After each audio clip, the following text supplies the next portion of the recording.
Hello दोस्तों, मैं आकाश गर्ग। आज इस वीडियो में आप सभी को बताने वाला हूं कि आप एलआईसी का प्रपोजल फॉर्म नंबर 300 कैसे भर सकते हैं।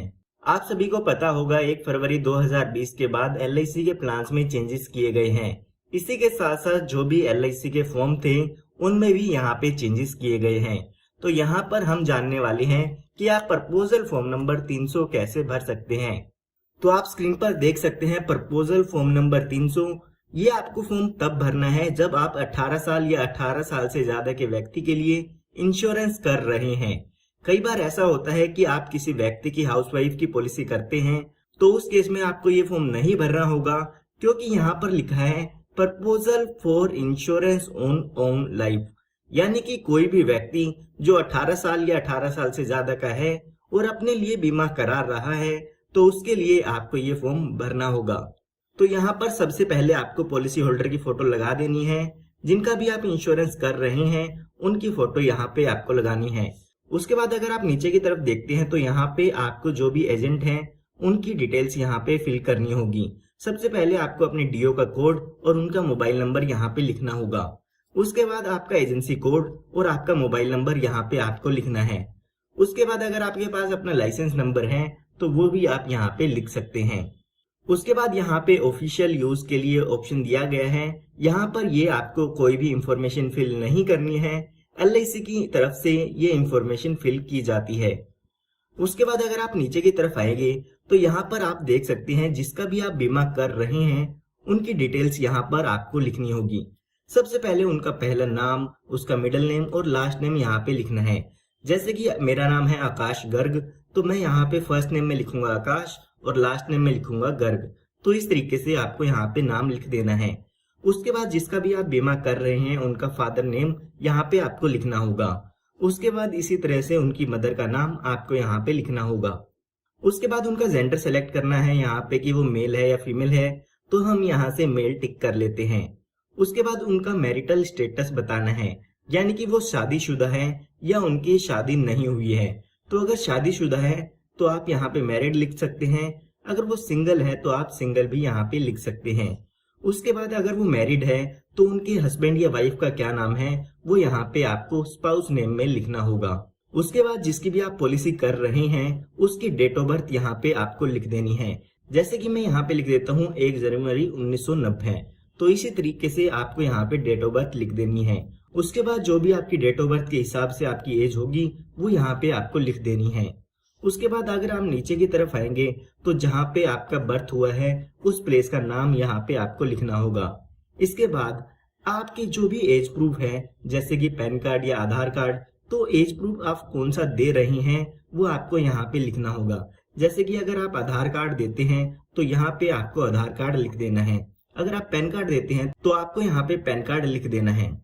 उसके बाद यहाँ पे नेशनलिटी का दिया हुआ है कि अगर आप इंडियन हैं तो आप नेशनलिटी में इंडियन लिख सकते हैं। उसके बाद इसी तरह से आपको यहाँ पे एड्रेस लिखना होगा।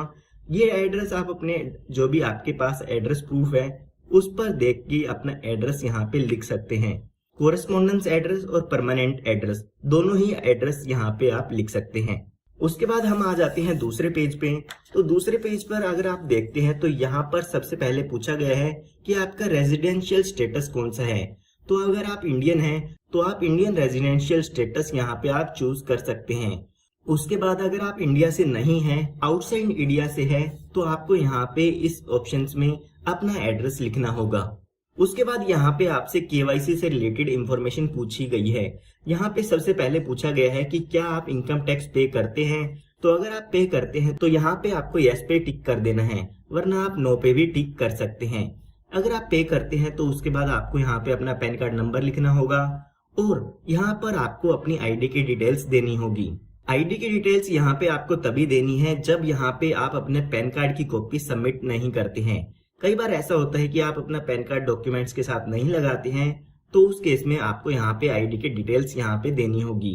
अगर आप यहाँ पे आईडी प्रूफ में अपना आधार कार्ड देते हैं तो यहाँ पर लास्ट के 4 डिजिट जो भी आपके आधार कार्ड पर होते हैं वो यहाँ पर लिखने होंगे। यहाँ पे लिखना है प्रूफ ऑफ आइडेंटिटी में आप क्या दे रहे हैं। उसके बाद अगर आप आधार कार्ड दे रहे हैं तो आपको आधार कार्ड नंबर के 4 लास्ट डिजिट लिखने होंगे। और उसके बाद अगर आपके कार्ड पे एक्सपायरी डेट है तो वो भी यहाँ पे आपको लिखनी होगी। इसी तरह से जो भी आपने एड्रेस प्रूफ दिया है वो यहाँ पे लिखना होगा। उसके बाद अगर आपने जीएसटी नंबर लिया है तो आपको जीएसटी नंबर यहाँ पे लिख देना है। अगर आपने जीएसटी नंबर नहीं लिया है तो आप इसे छोड़ भी सकते हैं। उसके बाद यहाँ पे हम देखते हैं तो केवाईसी नंबर यहाँ पे आपको देना होगा। कुछ लोग ऐसे होते हैं जिनका सी केवाईसी नंबर होता है, तो वो लोग यहाँ पे लिख सकते हैं। अगर आपके पास नहीं है तो आप इसे ब्लैंक भी छोड़ सकते हैं। उसके बाद यहाँ पे ऑक्यूपेशन पूछा गया है, तो यहाँ पर आपको जो भी व्यक्ति जिसकी भी आप पॉलिसी कर रहे हैं वो कितनी एजुकेशनल क्वालिफिकेशन है उनकी, वो यहाँ पे आपको लिखनी होगी। इसके साथ साथ अभी प्रेजेंट ऑक्यूपेशन आपको बताना होगा, यानी कि क्या करते हैं वो। अगर बिजनेस है तो आप बिजनेस लिख सकते हैं, अगर जॉब है तो आप जॉब भी लिख सकते हैं। उसके बाद जो ये इनका सोर्स ऑफ इनकम है, यानी कि ये कमाई कहाँ से करते हैं, वो आपको यहाँ पे लिखना होगा। अगर कोई बिजनेस करते हैं तो बिजनेस से ही उनकी इनकम होगी, अगर कोई जॉब करते हैं तो उनकी जॉब से इनकम हो सकती है।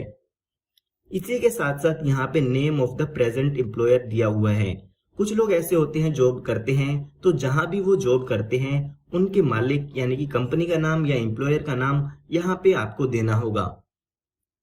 उसके बाद यहाँ पे लिखा है एग्जैक्ट नेचर ऑफ ड्यूटी, यानी कि अगर कोई व्यक्ति जॉब करता है तो जॉब में क्या वर्क करता है, जैसे अकाउंटेंट हो सकता है या इस तरह से और भी कोई जॉब हो सकती है जैसे मार्केटिंग की, तो एग्जैक्ट ड्यूटी जो है वो आपको यहाँ पे लिखनी होगी। इसी तरह से एग्जैक्ट बिजनेस क्या है तो वो यहाँ पे आपको लिखना होगा। उसके बाद कितने साल से काम करते हैं, उनकी एनुअल इनकम कितनी है, तो ये सभी डिटेल्स यहाँ पे आपको देनी होगी। उसके बाद यहाँ पे कहा गया है कि अगर आप आर्म फोर्स से हैं तो इन जो भी डिटेल्स है ये आपको फिल करनी होगी। जो 8 नंबर पे यहाँ पे डिटेल्स दी है ये तभी फिल करनी है जब आपका पॉलिसी होल्डर आर्म फोर्स से है। तो यहाँ पे पूछते हैं कि ये कौन से विंग से आप बिलोंग करते हैं, आपका लास्ट मेडिकल कब हुआ था, आप मेडिकल कैटेगरी कौन सी में आते हैं, तो ये सभी डिटेल्स आप उन व्यक्ति से पूछ के भर सकते हैं। उसके बाद यहाँ पे अदर्स डिटेल्स भी पूछी गई है। यहाँ पे पूछा गया है कि जहां भी आप वर्क करते हैं कि क्या वो डेंजरस है या नहीं है, तो यहाँ पर नो कर देना है अगर आपकी जो भी एक्टिविटी है वो डेंजरस नहीं है। इसी तरह से यहाँ पे पूछा गया है कि आप पर कोई क्रिमिनल केस तो नहीं है, अगर नहीं है तो आपको नो कर देना है। इसी तरह से यहाँ पे पूछा गया है कि आप पॉलिटिकल एक्सपोज पर्सन है या नहीं है, तो आप नहीं है तो आप इसे नो कर सकते हैं। उसके बाद हम थर्ड पेज पे आ जाते हैं, तो यहाँ पर जो भी आपकी एग्जिस्टिंग पॉलिसी है उनकी डिटेल्स यहाँ पे देनी होगी, चाहे वो पॉलिसी एलआईसी में हो, चाहे वो किसी और इंश्योरेंस कंपनी से हो। आपको सभी इंश्योरेंस पॉलिसी जो भी आपकी एग्जिस्टिंग है उनकी डिटेल्स यहाँ पे देनी होगी। पॉलिसी का नंबर क्या है, कितना सम एश्योर्ड है, कौन सा प्लान है, क्या उसमें टर्म राइडर है या नहीं है, टर्म राइडर है तो कितने अमाउंट का है, कब आपने पॉलिसी शुरू की थी, कब आपने रिवाइव कराई थी, कब आपने मेडिकल कराया था, कौन सा मेडिकल कराया था, तो उस तरह की सारी डिटेल यहाँ पर आपको एग्जिस्टिंग पॉलिसीज की देनी होती है। यहाँ पे ये भी कहा गया है कि अगर आपकी कोई पॉलिसी लैप्स हो गई है पिछले 3 सालों में तो उसकी डिटेल्स भी यहाँ पे आपको देनी है। तो ये सभी डिटेल्स आप अपने पॉलिसी होल्डर से पूछ के इसमें लिख सकते हैं। उसके बाद यहाँ पे आते हैं हम 14 नंबर पे, तो यहाँ पे पूछा गया है कि अगर आपका कोई प्लान है ऐसा है जो आपका विड्रॉ करा लिया गया हो, या आपने एक्स्ट्रा प्रीमियम पे करके लिया हो, या आपने कोई अदर प्रपोज प्लान किया हो, यानी कि कई बार ऐसा होता है कि कुछ एक्स्ट्रा प्रीमियम पे करके आपको एलआईसी से पॉलिसी लेनी होती है, तो उसकी डिटेल यहाँ पे आप बता सकते हैं अगर ऐसा कुछ यहाँ पे होता है। तो यहाँ पर इन सभी ऑप्शन में आपको नो कर देना है। उसके बाद यहाँ पे नॉमिनी की डिटेल्स पूछी गई है, तो जिस भी व्यक्ति को आप अपनी पॉलिसी में नॉमिनी बनाना चाहते हैं उसकी डिटेल्स यहाँ पे आपको देनी होगी। सबसे पहले नॉमिनी का नाम, फिर उसके बाद कितने % आप नॉमिनी बनाना चाहते हैं। अगर आप 2 नॉमिनी बनाना चाहते हैं तो यहाँ पर आप 50% के 2 नॉमिनी भी बना सकते हैं। उसके बाद नॉमिनी की एज लिखनी है, नॉमिनी का क्या रिलेशन है जिससे भी आप बीमा कर रहे हैं, वो सब डिटेल्स यहाँ पे आपको देनी होगी। उसके बाद अगर हम नीचे की तरफ आते हैं तो यहाँ पर अगर आप बैंक डिटेल्स देना चाहते हैं तो बैंक डिटेल्स भी दे सकते हैं, ताकि जब भी इसकी प्रोसेस होती है, जब भी आपका कोई मनी बैक आता है तो यहाँ पर डायरेक्टली वो आपके बैंक में ट्रांसफर कर दिया जाता है। उसके बाद यहाँ पे आपको मोबाइल नंबर देना होगा और जिसका भी आप बीमा कर रहे हैं उसका यहाँ पे साइन करना होगा। उसके बाद हम नेक्स्ट पेज पर आ जाते हैं, तो यहाँ पर जो भी आप प्लान दे रहे हैं उससे रिलेटेड इंफॉर्मेशन यहाँ पे आपको लिखनी है। तो यहाँ पे सबसे पहले पूछा गया है कि आपका ऑब्जेक्टिव क्या है इंश्योरेंस लेने के लिए, तो आप यहाँ पे सेविंग्स कर सकते हैं। अगर आपका सेविंग और रिस्क कवर दोनों इस पर्पज है इंश्योरेंस लेने का, तो आप वो भी यहाँ से ले सकते हैं। उसके बाद यहाँ पे पूछा गया है कि आप इंडिविजुअल के लिए इंश्योरेंस पॉलिसी ले रहे हैं या किसी एम्प्लॉयर एम्प्लॉय स्कीम के लिए ले रहे हैं। तो आपको इंडिविजुअल पर सेलेक्ट कर देना है अगर आप किसी इंडिविजुअल व्यक्ति को पॉलिसी दे रहे हैं। उसके बाद अगर आपने पॉलिसी में कोई टर्म राइटर दिया है तो वो यहाँ से आपको टिक कर देना है। जो जो टर्म राइटर आपको देना है वो आप यहाँ से टिक कर सकते हैं। उसके बाद यहाँ पे आपको प्लान की डिटेल भरनी है कि आपने कौन सा प्लान नंबर दिया है, कितने साल के लिए दिया है, कितने उसके प्रीमियम पेइंग टर्म है। उसके बाद सम एश्योर्ड आपने कितना दिया है, प्रीमियम पेइंग मोड आप कौन सा चूज करना चाहते हैं। उसके बाद टर्म राइटर का कितना सम एश्योर्ड है। उसके बाद क्रिटिकल इलनेस का कितना सम एश्योर्ड है। क्या आपने एक्सीडेंटल बेनिफिट लिया है तो उसमें कितना सम एश्योर्ड लिया है। अगर आपने पॉलिसी को बैकडेट कराना है तो बैकडेट कब से कराना है, तो वो डिटेल्स यहाँ पे आपको देनी होगी। तो उसके बाद यहाँ पे कहा गया है कि अगर आप पुलिस पर्सनल हैं तो आप ड्यूटी के दौरान चाहते हैं कि आपको एक्सीडेंटल कवर मिले तो आप इसे यस कर सकते हैं, वरना इसे नो भी कर सकते हैं। तो ये यहाँ पे एक्सीडेंटल बेनिफिट, डेथ बेनिफिट से रिलेटेड आपसे पूछा गया है कि पॉलिसी की ड्यूटी के समय आप इन राइडर्स को लेना चाहते हैं या नहीं लेना चाहते हैं। अगर आप पुलिस पर्सनल नहीं हैं तो आप इसे नो भी कर सकते हैं। और अगर आप अपनी पॉलिसी जो भी करा रहे हैं, जो भी व्यक्ति कराते हैं, वो अगर सैलरी सेविंग स्कीम्स के दौरान कराते हैं तो उनको ये डिटेल्स फिल करनी होगी।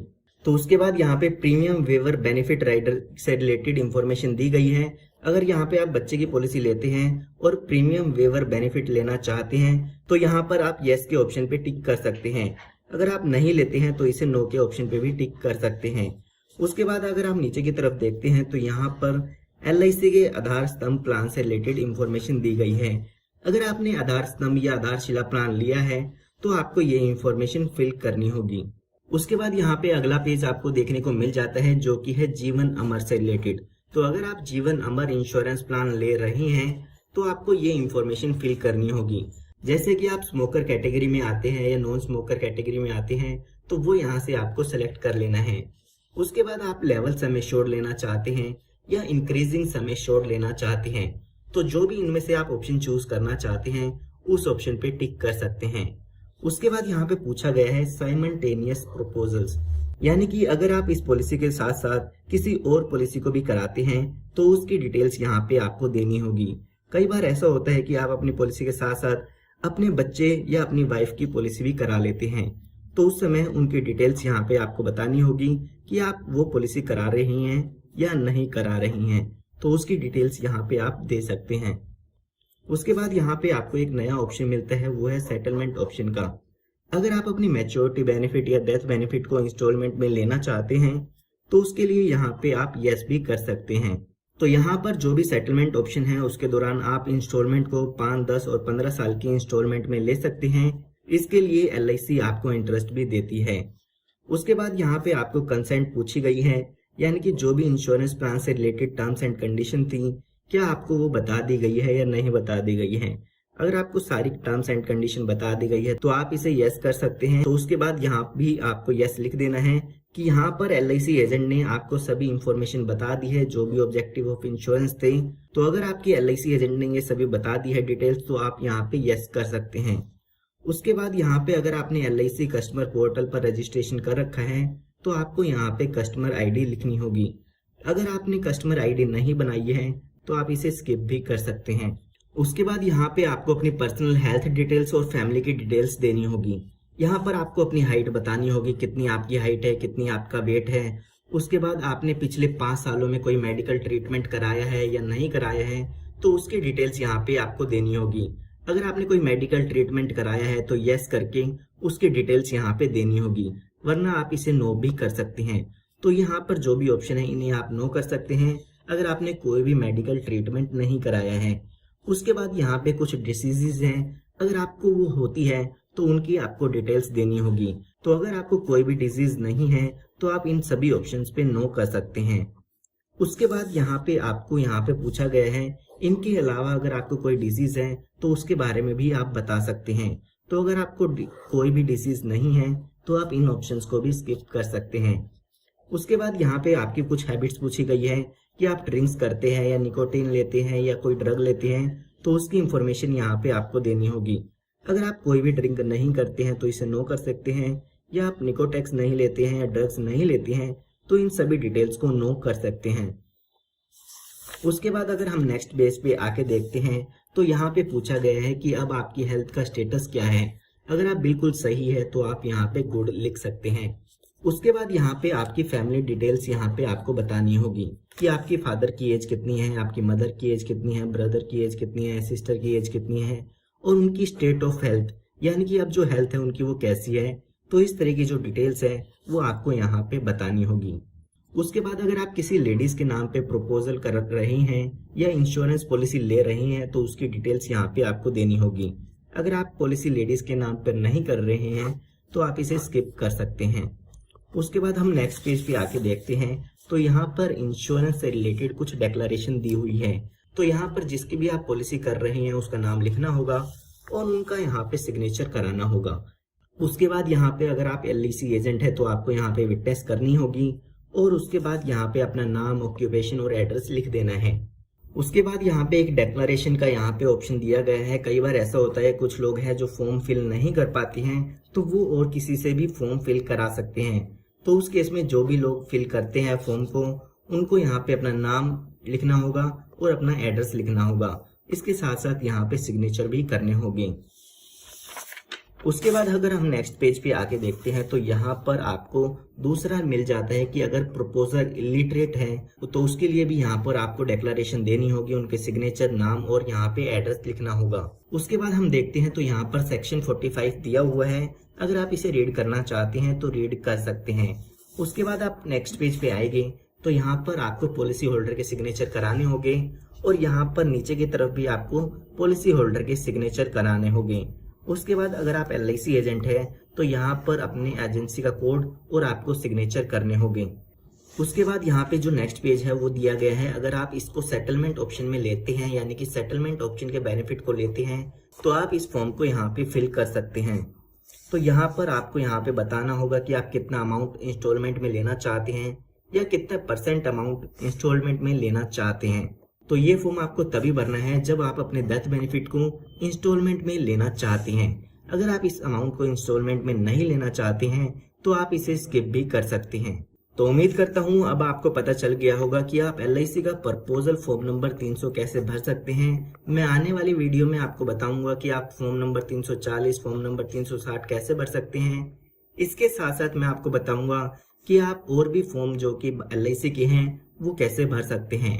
और अगर आप LIC के प्लान्स की वीडियोस देखना चाहते हैं तो वो भी आप हमारे चैनल पर देख सकते हैं और आप हमारे चैनल को सब्सक्राइब कर सकते हैं ताकि इस तरह की लेटेस्ट वीडियोस आप सभी को फ्री में मिलती रहे।